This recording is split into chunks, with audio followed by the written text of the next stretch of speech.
ஒவ்வொரு பூவுக்கும் ஒரு வாசம், அதை போல ஒவ்வொரு ஊருக்கும் ஒரு தன்மை, ஒரு சிறப்பு.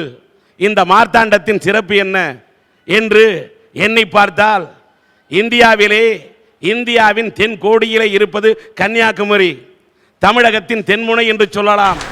அந்த கன்னியாகுமரி மாவட்டம், கேரளத்தின் தென்பகுதி திருவனந்தபுரம்.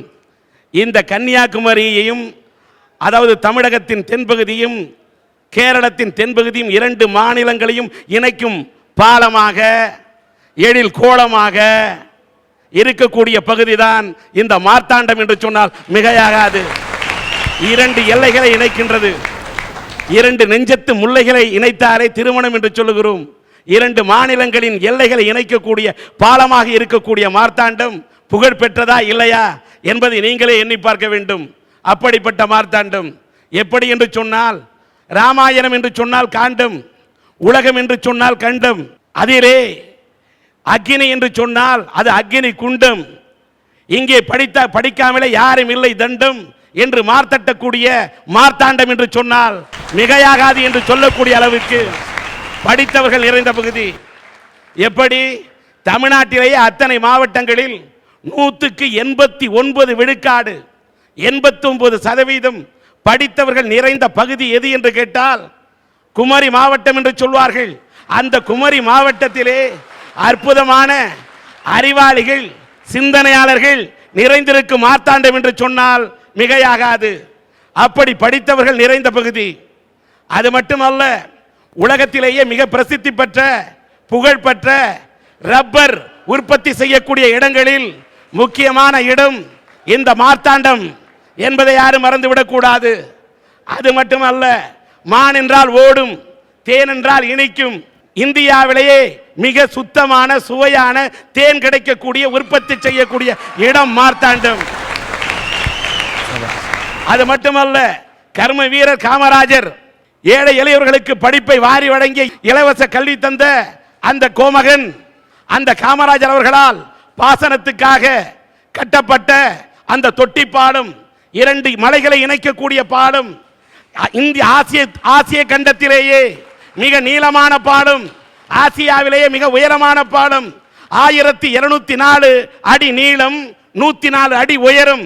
இந்த கன்னியாகுமரி மாவட்டத்து மக்கள் ஒரு காலத்தில் இருந்தது துயரம், ஆனால் இந்த பாலமோ வெகு உயரம். இந்த உயரமான பாலத்தை கட்டித்தான் காமராஜர் அவர்கள்.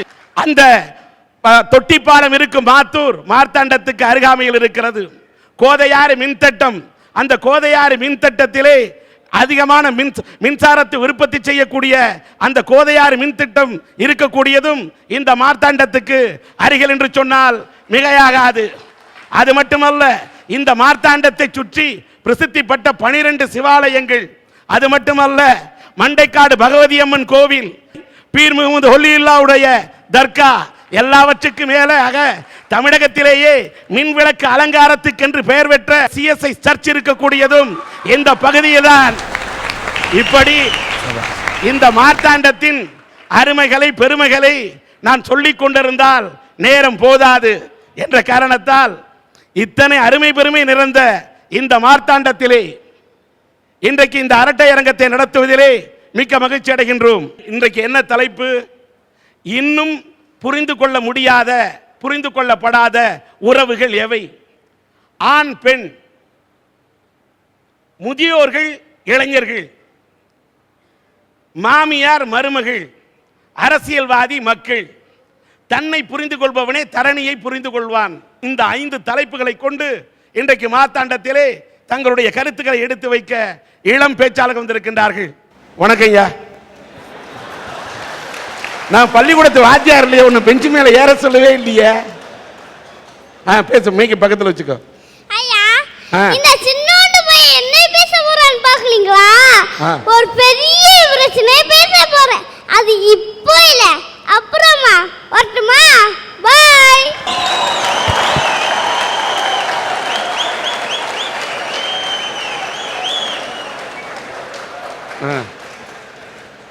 நான் என்னமோ எழுச்சி நின்ன உடனே பையன் ஏதோ பூந்து விளாச போறான்னு பார்த்தா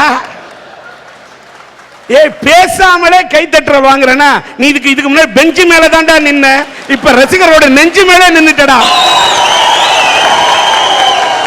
ஐயா இப்படிதான் ஒரு இடத்துல 3 பேருக்கு தூக்கு தண்டனை கொடுத்துட்டாங்க. தூக்கு தண்டனை கொடுத்தவன ஜட்ஜி சொல்லி இருக்கிறார், கடைசியா 3 ஆசையை சொல்லுங்கப்பா, நிறைவேற்றிட்டு உங்களை தூக்கில போடுறேன்னா. அதுல ஒருத்தர் அமெரிக்காக்காரரு, ஒருத்தர் ரஷ்யாக்காரரு, ஒருத்தர் நம்ம இந்தியாக்காரரு. இந்த அமெரிக்காக்காரரை கூப்பிட்டு உங்களோட ஆசை என்னன்னு கேட்டிருக்காங்க. அவர் சொல்லி இருக்கிறாரு, உலகத்திலே உயர்ந்த மதுபானம் எனக்கு வேணும்னு குடிக்க கொடுத்துருக்காங்க.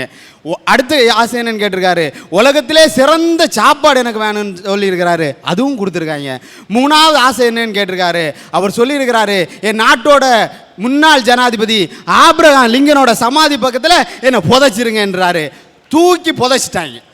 அடுத்து ரஷ்யாக்காரரை கூப்பிட்டுருக்காங்க, உங்களுக்கு ஆசை என்னன்னு கேட்டிருக்கிறாங்க. அவர் சொல்லி இருக்கிறாரு, உலகத்தையே ஃப்ளைட்டில் ஒரு தடவை சுற்றி வரணும்னு கூட்டிகிட்டு போய் காட்டினாங்க. 2வது ஆசை என்னன்னு கேட்டார், உலகத்தில் உள்ள சயின்டிஸ்ட் எல்லாம் ஒரே இடத்துல பார்க்கணுன்னாரு, நிறைவேற்றுறாங்க. 3வது ஆசை என்னன்னு கேட்டார், என்னோட புரட்சியாளன் லெனினுக்கு கல்லறை பக்கத்தில் என்னை புதைச்சிருங்கன்னாரு, புதைச்சிட்டாங்க. 3வது நம்ம ஆளை கூப்பிட்டாங்க. வந்தார் இந்தியாக்காரர், வந்து நீதிபதி முன்னாடி நின்னாரு. நீதிபதி கேட்டாரு, உன்னோட ஆசை என்னப்பான்னு. அவர் சொன்னாரு, சீசன் மாம்பழம் ஒரு கூட நிறைய வேணும்னு. அது அக்டோபர் மாசம், மே மாசம் தான் சீசன் மாம்பழம். அவர் சொன்னாரு, 6 மாசம் கிடைக்கப்பா அப்படின்னு. நீதிபதி அவர் சொன்னாரு, ஒன்னும் அவசரம் இல்லை, ஒன்னு அவசரமே இல்லை, உங்களுக்கு எப்போ வசதியோ அப்ப வாங்கி கொடுங்க என்ன. 6 மாசம் கழிச்சாலும் சரி, 6 வருஷம் கழிச்சாலும் சரி, வேண்டியது மாம்பழம். மாம்பழம் வாங்கி கொடுத்துட்டாங்க. 2வது கூட்டிட்டு வந்தாரு. 2வது ஆசை என்னன்னு கேட்டாரு, உச்சி குளிர்ல ஊட்டிக்கு ஒரு உல்லாச பயணம் போகணும்னாரு. மே மாசம் எங்கேயா உச்சி குளிர் இருக்கும், அதுக்கு இன்னும் 6 மாசம் இருக்கு, ஒன்னும் அவசரம் இல்லை, உங்களுக்கு எப்ப முடியுமோ அப்பா கூட்டிட்டு போனா போதும்னாரு. 6 மாசம் விட்டாரா. 3வது கூட்டிட்டு வந்தாங்க. உன்னோட இந்த தடவை முடிவு பண்ணிட்டாங்க, முதல்ல முடிவு பண்ணிட்டாங்க. விவரமா என்ன சொல்லிட்டாங்கன்னா, இந்த தடவை எப்படியாச்சும் இவனை தூக்கியே ஆகணும் அப்படின்னு சொல்லி கூட்டிட்டு வந்து, உன்னோட ஆசை என்னப்பான்னு சொன்னாரு. நேர நீதிபதியை பார்த்தான். ஐயா, என் கண்கண்ட தெய்வமே நீங்க தான், எங்களுக்கு என்ன வேணும்னு கேட்டாலும் சரிங்க, உங்க சமாதி பக்கத்தில் என்ன புதைச்சிருங்கன்டா. இப்படி அவன் சொன்னதையுமே நீதிபதி அவர் சமமா இருப்பாரு. அப்பவே முடிஞ்சு போச்சு இல்ல ஐயா. இதுதான் தன்னை புரிதல். ஒரு வயசானவர் ட்ரெயின்ல ஏறினாராம். ட்ரெயின்ல இருக்கிற பசங்க எல்லாம் ஒரு உள்ளே விடல, படியில தொங்கிக்கிட்டே வந்திருக்கிறாரு. அவருக்கு ஒத்த காலில் இந்த செருப்பு கீழே விழுந்துருச்சியா. கீழே விழுந்த உடனே அவரு அடுத்த காலில் கிடந்த செருப்பை தூக்கி அந்த செருப்பு பக்கத்தில் வீசினாராம். உள்ள இருந்தவன் எல்லாம் சிரிச்சிருக்கான், கிறுக்கு பயலா இருக்கானே, கிறுக்கு பயலா இருக்கானே, ஒத்த கால செருப்பை கூட காப்பாற்ற தெரியலையா அப்படின்னு சிரிச்சிருக்கான். அந்த பெரியவர் ஒன்ன சொன்னாராம், ஐயா, இந்த ஒரு கால செருப்பு வச்சு நானும் ஒன்றும் பண்ண போறதில்ல, கீழே கிடக்கிற செருப்பு வச்சு அவன் எடுக்கிறவனும் ஒன்றும் பண்ண போறதில்ல, 2 செருப்பும் ஒரே இடத்துல கிடந்தா ஒருத்தனுக்காவது பயன்படும் இல்லைன்னு சொன்னாரு. அவர் தான் ஏன் அறிவாளி, அவர் தான் ஏன் தன்னை புரிஞ்சுக்கிட்டவர். ஐயா, இன்னைக்கு மாமனார் சரியில்லை, மாமனார் சரியில்லை, அத்தை சரியில்லை, இப்படியே பேசிட்டு இருக்கோம். முதல்ல நம்ம உணர்ந்தோன்னா இந்த உலகமே நம்மள சகோதர சகோதரியா ஏத்துக்கணும். ஐயா, தன்னை புரிந்தவன் தரணியை புரிந்தவன். ஐயா, இந்தியா சுதந்திரம் அடைகிறதுக்கு முன்னாடி பகத்சிங் ஒரு நாள் சின்ன சின்ன மரக்கட்டையா மண்ணில் நட்டு விளையாண்டுக்கிட்டு இருந்தாராம். அவரோட அப்பா வந்து கேட்டாரு, என்னடா பண்ணிக்கிட்டு இருக்க அப்படின்னு. உடனே பகத்சிங் சொன்னாராம், என்னுடைய நாட்டை அடிமைப்படுத்திக்கிட்டு இருக்கு ஆங்கிலேயரை விரட்ட துப்பாக்கிகளை விளைவிச்சுக்கிட்டு இருக்கேன்னாராம்.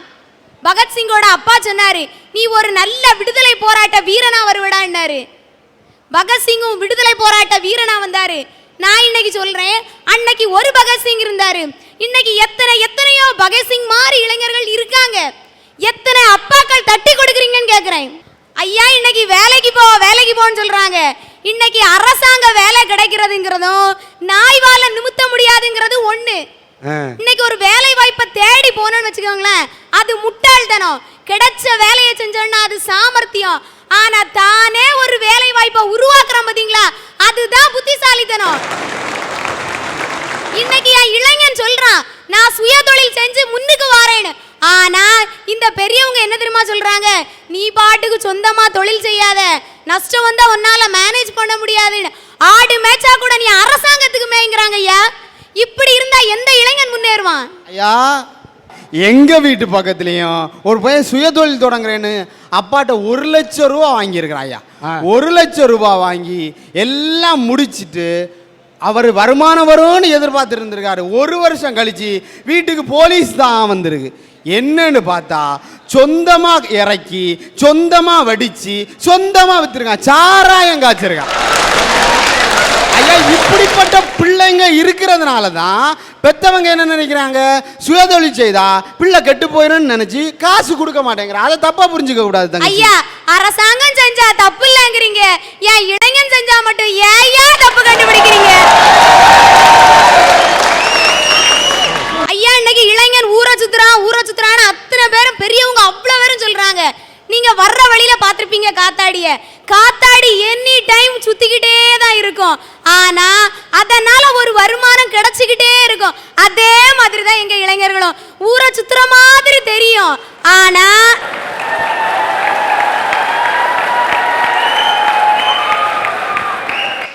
சொல்லு. ஆனா பேப்பர் போடுவாயா, பால் பாக்கெட் போடுவாயா, எப்படியாவது வீட்டுக்கு வருமானம் கொண்டு வர்றான் பாத்தீங்களா? அதுதான் என் இளைய சமுதாயம். அம்மா, ஊரை சுத்துற மாதிரி இருக்குன்னு சொல்லி நீ காதல பூவை சுத்துற மாதிரி தெரியுது. நீ சொல்லுதே ஐயா, ஒரு நிமிஷம். இளைஞன் ஊரை சுத்துறான்னு சொல்றாங்க. இளைஞன் தனியா சுத்துனா பரவாயில்லைங்க, பொம்பளை பிள்ளைய கூட்டிட்டு சுத்திட்டு இருக்கா. இல்ல வாழ்க்கையில் இதெல்லாம் சகஜமப்பா. எது சகஜமப்பா? ஒரு ஃபிகரோட சுத்தினா சகஜமப்பா, ஃபிகரா மாத்தி சுத்தினா சகஜமப்பா. ஐயா, இந்த வயசு போனா வேறு வயசு இல்ல. அழக ரசிக்கலன்னா அவன் பேர் மனுஷன் இல்ல. மனுஷனா இருக்கிறத விட ஒரு நல்ல பெண்ணுக்கு நல்ல புருஷனா இருக்கணும் தான். ஐயா, இளைஞன் பத்திரிகை இடுறான்னு சொன்னாங்க. இளைஞன் பத்திரிகை எல்லாம் போடுறான்னு சொன்னாங்க. அதே இளைஞன் தான் கணேஷ் போடுறான், பான் பராக் போடுறான், டாஸ்மார்க் கடையில யார் இறங்குறான்? ஐயா, அந்த கம்பெனிக்காரனுக்கு வருமானம் கிடைக்கணுங்கிறதுக்காக வாங்கி சாப்பிடுறான் பாத்தீங்களா? அதுதான் இளைஞன்.